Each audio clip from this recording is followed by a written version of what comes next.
출애굽기 34장 5절에서 7절입니다.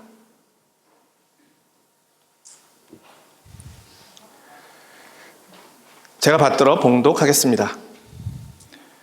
여호와께서 구름 가운데에 강림하사 그와 함께 거기 서서 여호와의 이름을 선포하실세.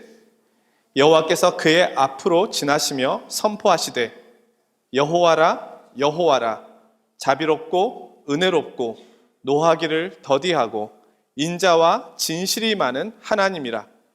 인자를 천대까지 베풀며 악과 과실과 죄를 용서하리라. 그러나 벌을 면제하지는 아니하고 아버지의 악행을 자손 3, 4대까지 보응하리라. 아멘. 제임스 패커라는 성공의 사제이면서 복음주의 신학자가 있습니다. 그의 대표적인 책에는 하나님을 아는 지식이라는 것이 있습니다. 그 책에서 우리의 삶의 목적을 이렇게 기술하고 있습니다. 우리가 창조된 목적이 무엇인가? 하나님을 알기 위해서이다. 우리는 어떤 목적을 위해 살아야 하는가? 하나님을 알기 위해서이다. 예수님께서 주시는 영생은 무엇인가? 하나님을 아는 것이다. 영생은 이것이니 유일하신 참 하나님과 그의 보내신 자 예수 그리스도를 아는 것이니이다. 그는 지금 현재 93세입니다. 몇 년 전부터 시력을 잃어서 더 이상 글을 읽거나 쓰게 되지 못하게 되었다 합니다. 그런데 그가 말합니다. 더 이상 볼 수는 없지만 하나님을 봅니다. 기자가 현대 교회를 향해서 권면해주고 싶으신 말씀, 그것을 좀 말씀해 주십시오 라고 물었습니다. 그러자 4가지 단어로 이야기했습니다. Glorify Christ every way. 모든 방법으로 그리스도를 영화롭게 하십시오.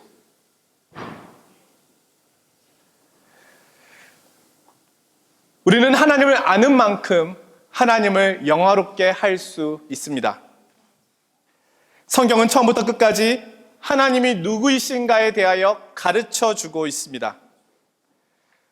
하나님에 대한 바른 지식만이 우리의 미래와 삶과 영혼의 모습을 결정할 수 있습니다. 구원은 다른 의미로 말하면 하나님과 관계가 회복되는 것입니다. 하나님을 바로 알게 되는 것이 구원입니다. 예수 그리스도께서 이 땅에 오셔서 하신 일은 우리에게 하나님 아버지를 바로 알려주시고 또 하나님 아버지께로 우리를 인도하기 위함이었습니다.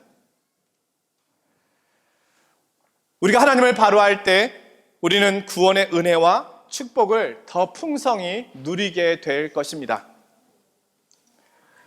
그런데 왜 우리는 하나님에 대하여 잘 알지 못할까요?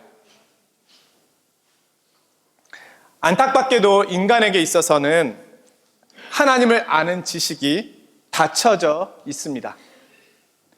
왜냐하면 인간이 죄를 짓고 하나님을 떠난 그 순간부터 인간의 지혜는 우둔해졌으며 하나님을 아는 총명은 어두워졌기 때문입니다.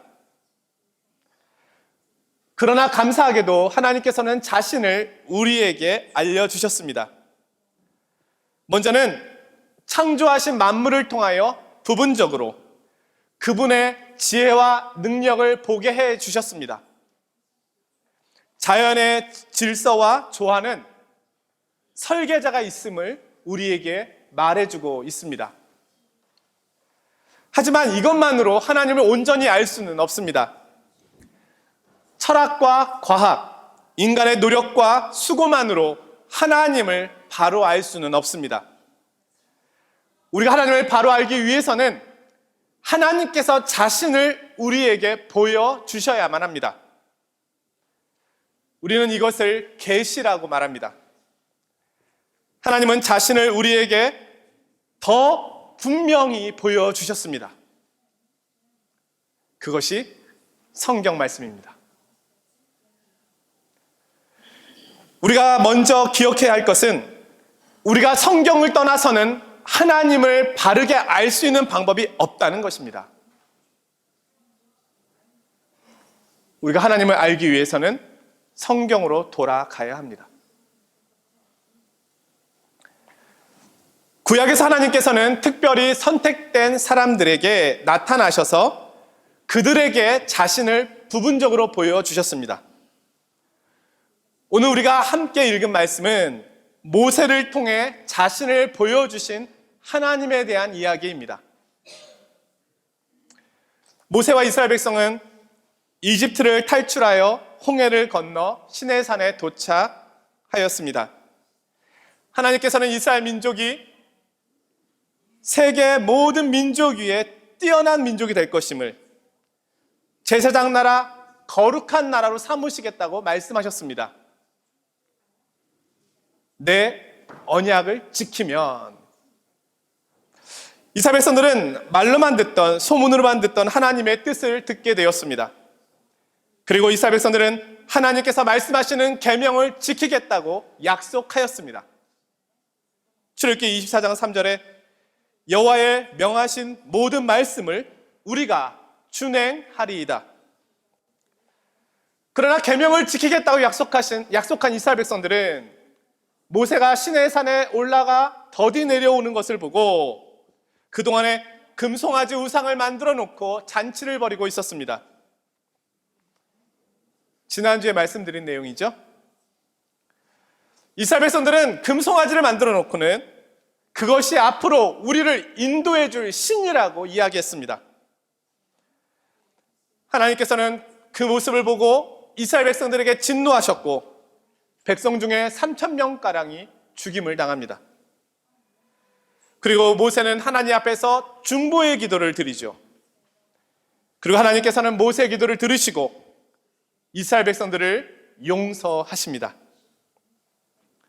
그 후에 하나님께서 모세에게 하나님 자신을 자세히 알려주시는 내용, 그것이 바로 오늘 본문입니다.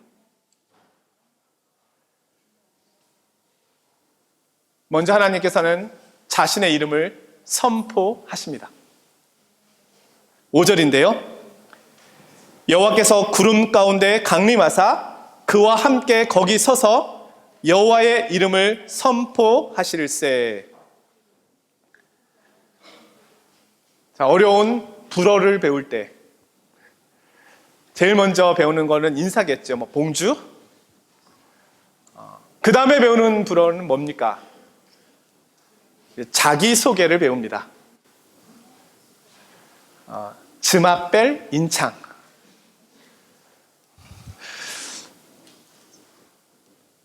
왜냐하면 그 사람을 앞으로 부를 때 그 이름으로 불러야 하기 때문입니다. 그리고 이 이름에는 그 사람의 국적을 알 수 있는 힌트도 들어있고요. 가문, 그 다음에 출신, 또 세례명, 또 심지어 그 이름의 뜻까지도 들어있습니다. 하나님께서 자신을 우리에게 알려주시는데 가장 먼저 사용하신 방법은 자신의 이름을 알려주는 것입니다. 여러분, 하나님의 이름이 무엇입니까?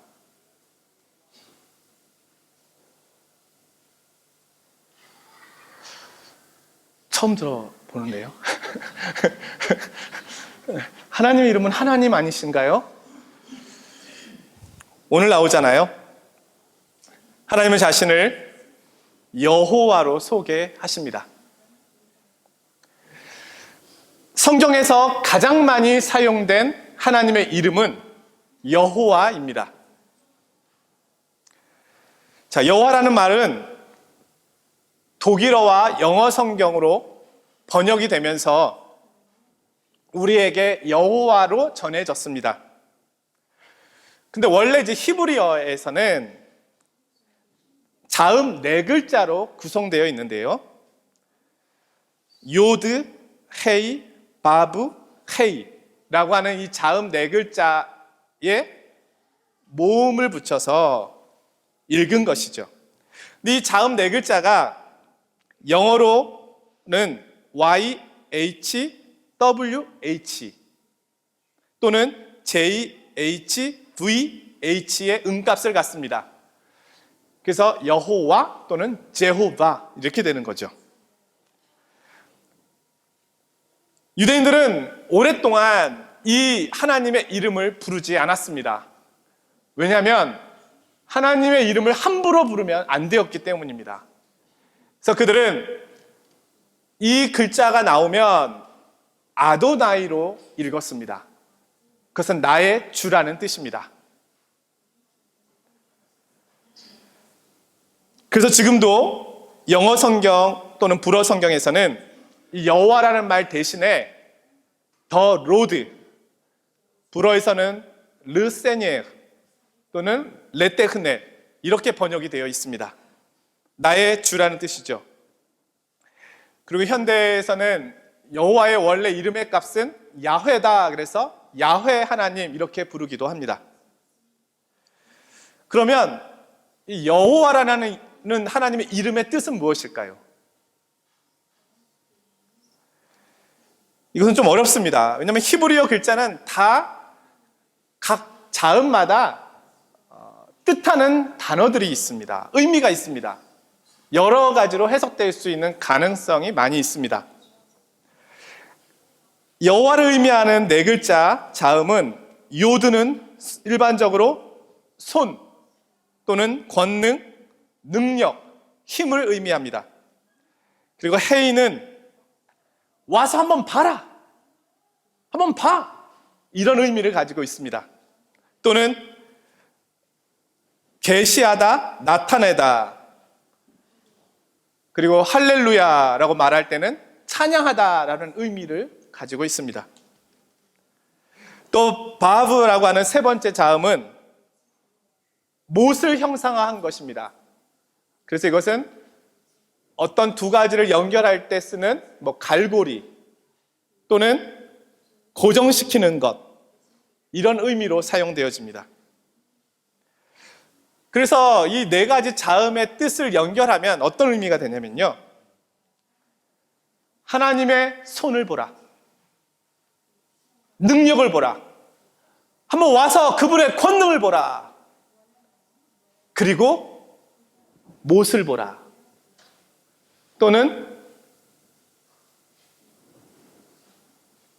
연결하고 있는, 고정시키고 있는 그 힘을 보라, 이런 의미가 된다고 합니다. 그래서 몇몇 학자들은 하나님의 손을 보라, 못을 보라로 해석해서 이미 여호와라고 하는 단어에 예수 그리스도를 통하여 주시는 희생의 의미가 들어있다, 이렇게 말하기도 합니다. 그런데 여호와라고 하는 이 단어의 가장 정확한 뜻은 출애굽기 3장에 언급됩니다. 가시떨기에 나타나신 하나님, 그 하나님이 자신을 소개하는 장면에서 소개됩니다. 하나님께서는 그때 모세에게 자신을 소개하는데요, 마치 이런 거죠. 밖에 누가 와서 초인종을 누릅니다. 띵동. 그럼 우리가 누구세요? 라고 물어보면 밖에 서 있는 사람이 대답할 거 아니에요. 모세가 물은 거예요. 하나님? 아니, 가시떨기에서 타고 있는 당신 누구세요? 그래서 하나님이 대답하는 겁니다. 나는 스스로 있는 자니라. 물론 이제 히브리어에서는 에흐에, 아쉐르, 에흐에 이렇게 이제 원어로 되어 있습니다. 이것을 분석하는 것은 또 다른 학자의 작업이고요. 우리말 성경에는 나는 스스로 있는 자다, 이렇게 번역이 됐는데 이 번역이 굉장히 잘된 번역입니다. 하나님은 시작도 없고 끝도 없는 분이죠. 영원부터 영원까지 스스로 계신 분이십니다. 누구에 의해서도 제한받지 않으시는 분입니다. 이 세상에 스스로 존재하는 것이 있습니까? 하나도 없습니다. 그런데 스스로 존재하는 분이 계십니다. 하나님이십니다. 하나님만이 스스로 계시고 하나님만이 스스로 일하시고 하나님만이 어느 누구에게도 영향을 받지 않으십니다. 그런데 이 여호와라고 하는 이 단어가 일반적으로 성경에서 사용되어질 때는 언약을 지키시는 하나님을 의미할 때 사용되어집니다. 자주. 언약을 세우시고 그 언약을 지키시는 분이 누구인가? 여호와 하나님이시다. 하나님께서는 약속하신 것을 반드시 지키시는 여호와이시다. 이런 의미가 됩니다. 이스라엘 백성들이 이집트에서 구원받은 것은 아브라함과 다른 족장들에게 약속하신 지 약 430년이 지난 후의 일입니다. 하나님께서는 약속하신 것을 반드시 이루시고 행하셨다는 것입니다. 그 약속을 지키시는 분, 그분이 여호와 하나님이십니다. 민수기 23장 19절에서 하나님은 인생이 아니시니 시건치 않으시고 인자가 아니시니 후회가 없으시도다. 어찌 그 말씀하신 바를 행치 않으시며 하신 말씀을 실행치 않으시랴. 이분이 하나님이시다. 다음으로 여호와 하나님은 그럼 어떠한 성품을 갖고 계시는가? 그분의 성품을 이야기할 때 우리는 도덕적 성품 이렇게 말하는데요. 오늘 본문에 말씀하고 있습니다. 여호와라 여호와라 자비롭고 은혜롭고 노하기를 더디하고 인자와 진실이 많은 하나님이라. 여러분, 하나님은 어떤 분이십니까? 내가 알고 있는 하나님은 어떤 분입니까? 내가 경험한 하나님은 어떤 분입니까? 하나님이 지금 자신을 소개하는 하나님이 가장 정확한 것이죠. 어떤 하나님입니까? 은혜롭고 자비롭고 노하기를 더디하고 인자와 진실이 많은 분이다. 여기 나오는 이런 단어 하나하나가 사실은 우리가 하나님에 대하여 깊이 살펴보고 묵상해 볼 만한 가치가 있는 내용들입니다. 가장 먼저 나오는 단어는 자비입니다. 하나님이 자신을 소개하실 때 가장 먼저 나온 단어가 자비이죠. 자비는 불쌍히 여기는 것을 말합니다. 하나님은 불쌍히 여기시는 분입니다. 구약에서 고아와 과부와 객의 하나님이라고 말씀하셨습니다. 사람들이 관심도 갖지 않는데 천하게 여기는데 하나님은 자신을 그들의 하나님이라고 말씀하셨습니다. 예수님께서는 이 땅에 오셔서 나는 세리와 죄인의 친구다 이렇게 얘기하셨습니다. 또한 은혜로우신 분입니다. 은혜롭다는 표현은 자격 없는 자를 사랑하시는 것을 말합니다. 하나님께서 이스라엘 백성을 선택하신 것은 그들의 수요나 그들의 모습에 있지 않고 그들을 사랑하셨기 때문입니다. 이것이 은혜입니다. 우리도 자격 없이 하나님의 은혜를 받았습니다. 에베소서 2장 8절에서 바울 사도는 성도의 구원을 이렇게 말합니다. 너희가 그 은혜에 의하여 믿음으로 말미암아 구원을 받았으니 이것은 너희에게서 난 것이 아니요 하나님의 선물이라. 또한 우리 하나님은 노하기를 더디하십니다. 이스라엘 백성들은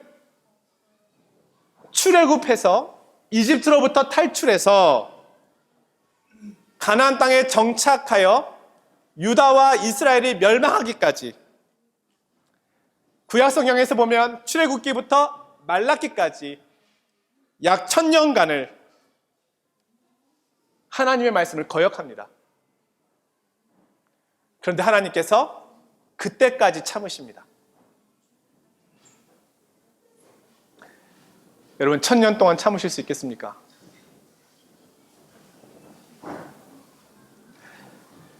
애굽에서, 이집트에서 이스라엘 백성들의 반역을 참으셨습니다. 광야에서 참으셨고요. 가나안에서도 참으셨습니다. 하나님은 지금도 나에 대하여 참고 계십니다. 이를 가고 계신 것이 아니고 참고 계시다. 이 세상에 대하여 참고 계십니다.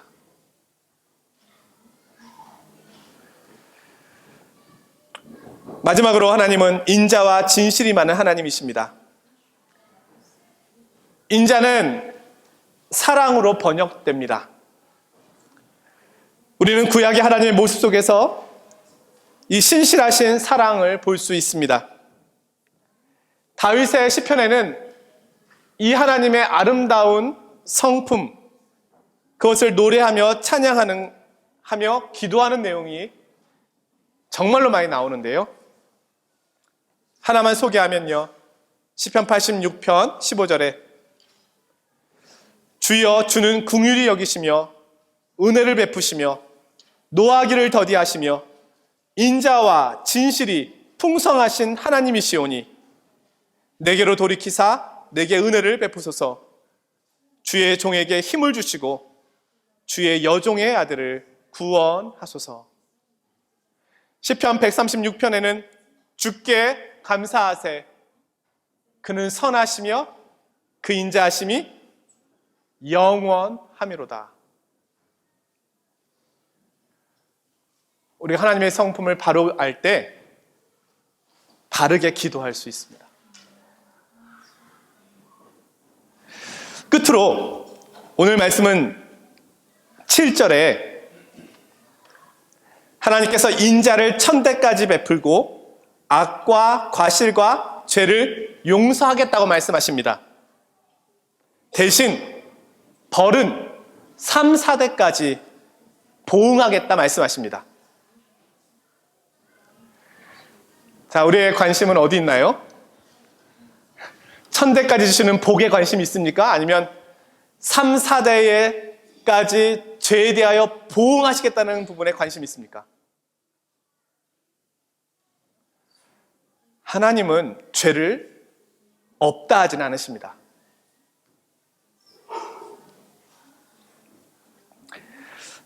자, 여기서 아버지의 악행을 자손 3, 4대까지 보응하신다는 말씀을 우리는 오해해서는 안 됩니다. 부모의 죄가 유전되어 자손들이 책임져야 한다, 그런 말씀이 아닙니다. 가계에 흐르는 저주가 있다는 말씀이 아닙니다. 예수님께서는 어느 날 때부터 소경된 자 그 앞에 지나가셨을 때 제자들이 물었습니다. 저 소경된 자는 부모의 죄 때문에 저렇게 된 겁니까? 자기의 죄 때문에 저렇게 된 겁니까? 예수님께서 말씀하셨습니다. 누구의 죄 때문이 아니라 하나님의 영광을 위하여, 나타내기 위하여 그렇게 된 것이다. 주님께서는 부모의 죄의 결과가 자녀에게 나타난 것이라고 말씀하지 않으셨습니다. 이 말씀은 자손들이 회개함이 없이 부모의 죄악을 그대로 따라 살 때 하나님의 보응이 있다라고 이해해야 합니다. 오늘 여기에 기록되는 하나님의 모든 성품의 내용은 한마디로 하나님은 은혜로우신 분이시다, 이것을 드러내는 것입니다. 하나님께서는 자비는 후히 베푸시고 벌은 조금 주시는 분입니다. 그게 하나님입니다. 아직도 조금이 불편하십니까? 안 주셨으면 좋겠는데 그 또한 하나님에 대하여 모르는 것입니다. 우리는 죄에 대해 하나님의 심판을 받습니다. 하지만 우리가 하나님께 순종할 때 오는 은혜와 복은 비교할 수 없을 정도로 크다는 것입니다. 이 말씀은 하나님의 사랑의 크기를 보여주시는 말씀입니다. 사랑하는 성도 여러분, 우리가 어떻게 여기까지 올 수 있었을까요? 나의 노력과 수고와 인내의 결과입니까? 여전히 나에 대하여 오래 참으시고 은혜를 베푸시고 사랑과 진실로 인도하시는 하나님의 성품 때문 아니겠습니까? 하나님께서는 악인에게도 햇빛과 비를 내려주십니다. 오래 참으십니다. 하물며 자신의 자녀에게는요, 한없는 은혜와 복을 주시는 분이십니다.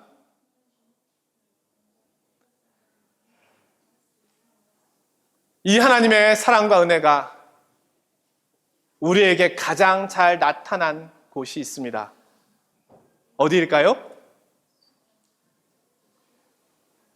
십자가입니다. 십자가는 하나님의 모든 은혜, 모든 성품, 그의 결정체입니다. 최정상인 몽블랑이요, 에베레스트 산이다, 이렇게 표현할 수 있습니다. 요한일서 4장 9절에서 10절, 하나님의 사랑이 우리에게 이렇게 나타난 바 되었으니 하나님이 자기의 독생자를 세상에 보내심은 그로 말미암아 우리를 살리려 하심이라. 사랑은 여기 있으니 우리가 하나님을 사랑한 것이 아니요 하나님이 우리를 사랑하사 우리 죄를 속하기 위하여 화목제물로 그 아들을 보내셨음이라.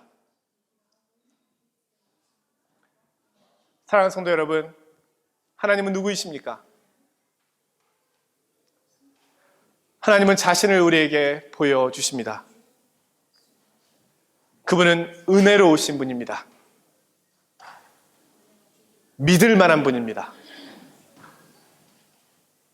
나의 모든 인생을 맡길 만한 분입니다. 나의 생명까지도 맡길 만한 분입니다. 그분은 모든 것을 주시는 분입니다.